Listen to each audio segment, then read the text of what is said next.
இப்போ நாம் அப்படியே சசிகலா அவர்கள்கிட்ட வந்தோம் அப்படின்னா, சசிகலாவை பொறுத்த வரைக்கும் அவங்க யாருக்கு சப்போர்ட் பண்ண போகிறாங்கங்கிற ஒரு கொஸ்டின் வருது. இந்த கொஸ்டின் வர்றதுக்கு பிரதான காரணம், டிடிவி தினகரன் அவர்கள் கட்சியிலிருந்து ஒரு முக்கிய நிர்வாகி சசிகலாவை வந்து சந்திச்சாங்க. அவர் கட்சியை விட்டே நீக்கிட்டாரு டிடிவி தினகரன். அடடா, இவங்க 2 பேருக்குள்ள இவ்வளோ பெரிய முரண்பாடு இருக்கான்னு இந்த சம்பவத்துக்கு பிறகு வெளிப்படையாக தெரிய வந்தது. ஒரு பக்கம் எடப்பாடி பழனிசாமியோட போய் சேர்ந்துட்டாரு. ஸோ சசிகலா தரப்பில் ரொம்ப கோபமாக இருக்கிறதா சொல்லப்படுது. ஆமாம், இன்னொன்று அவங்க என்ன ஒரு முடிவு எடுக்க போகிறாங்க அப்படிங்கிறதுமே இருக்குது. ஏன்னா பிப்ரவரி 24ஆம் தேதி மறைந்த முதலமைச்சர் ஜெயலலிதாவுடைய பிறந்த நாள். அப்போ அவங்களுடைய இந்த தேர்தலில் அவங்களுடைய நிலைப்பாடு என்ன அப்படிங்கிறத அவங்க அறிவிப்பாங்களா? ஒருவேளை இப்போ நீங்கள் சொல்லியிருந்தீங்க தமிழக வெற்றி கழகம் பக்கம் போவாங்களா? ஏன்னா சமீபத்தில் அவங்களுடைய கேம்ப்லேருந்து போய் பேச்சுவார்த்தை நடத்தினதாக கூட ஒரு பேச்சு இருந்தது. அப்போ அவங்களுடைய சப்போர்ட் வந்து தமிழக வெற்றி கழகத்துக்கு இருக்குமா? அவங்க சப்போர்ட்டை தமிழக வெற்றி கழகம் ஏற்றுப்பாங்களா? இந்த மாதிரியான நிறைய கேள்விகள் இருக்குது. ஒருவேளை பிப்ரவரி 24ஆம் தேதி அதுக்கான பதில் கிடைக்குமான்னு கூட நம்ம எதிர்பார்க்க வேண்டியிருக்கு. எக்ஸாக்ட்லி. ஏற்கனவே செங்கோட்டையன் அந்த பக்கம் போனதுக்கே அவர் மேலே ஊழல் குற்றச்சாட்டு இருக்குது அப்படின்னு சொல்லி அதிமுக அட்டாக் பண்ணி வராங்க.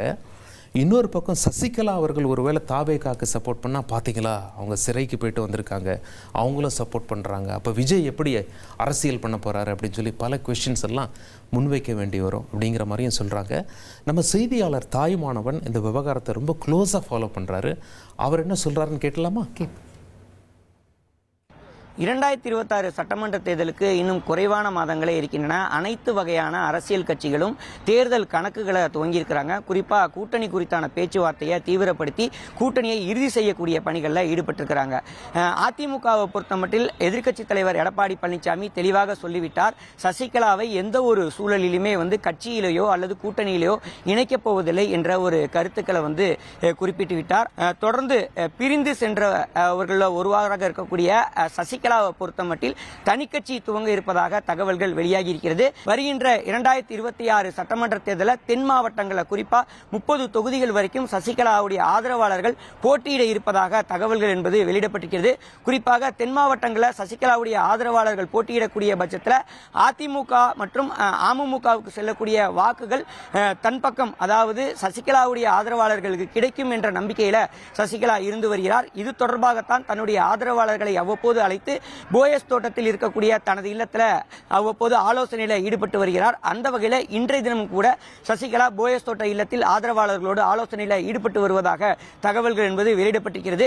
வருகின்ற பிப்ரவரி 24ஆம் தேதி மறைந்த முன்னாள் முதலமைச்சர் ஜெயலலிதாவுடைய பிறந்தநாள் கொண்டாட்டம் என்பது நடைபெற இருக்கக்கூடிய நிலையில் அன்றைய தினம் தன்னுடைய தனிக்கட்சி தொடர்பான அறிவிப்பை சசிகலா வெளியிடுவார் என எதிர்பார்க்கப்படுகிறது. இந்த தனிக்கட்சி துவக்க விழா என்பது மதுரையில் நடைபெற இருப்பதாக தகவல்கள் என்பது கிடைக்கப்பட்டிருக்கிறது. தற்போதைய நிலவரப்படி சசிகலா தனிக்கட்சி துவங்கக்கூடிய பட்சத்தில் தனித்து களம் காண்பாரா அல்லது கூட்டணி அமைத்து போட்டியிடுவாரா என்ற ஒரு கேள்வி எழுந்திருக்கிறது. தாய்மானவன் இன்னும் சுவாரஸ்யமான சில கூட்டணி கணக்குகள்லாம் சொல்கிறாரு. இந்த பக்கம் போகலாமா, அந்த பக்கம் போகலாமா, நிறைய நிர்வாகிகள்லாம் வராங்க. இதில் கூட நிறைய விஷயங்கள் நம்ம கேள்விப்பட்டிருந்தோம். அமமுகலேருந்து நிறைய நிர்வாகிகள் தொடர்ந்து திருமதி சசிகலா அவர்களை சந்திச்சுட்டு வராங்க அப்படிங்கிறத கூட நம்ம கேள்விப்பட்டுட்டு தான் இருக்கிறோம். அந்த மாதிரியான ஒரு சூழலும் இருக்குது. பார்க்கலாம் பிப்ரவரி 24ஆம் தேதி ஒரு முக்கியமான அறிவிப்பை சசிகலா அவர்கள் வெளியிடுகிறார்களா அப்படிங்கிறத பற்றி.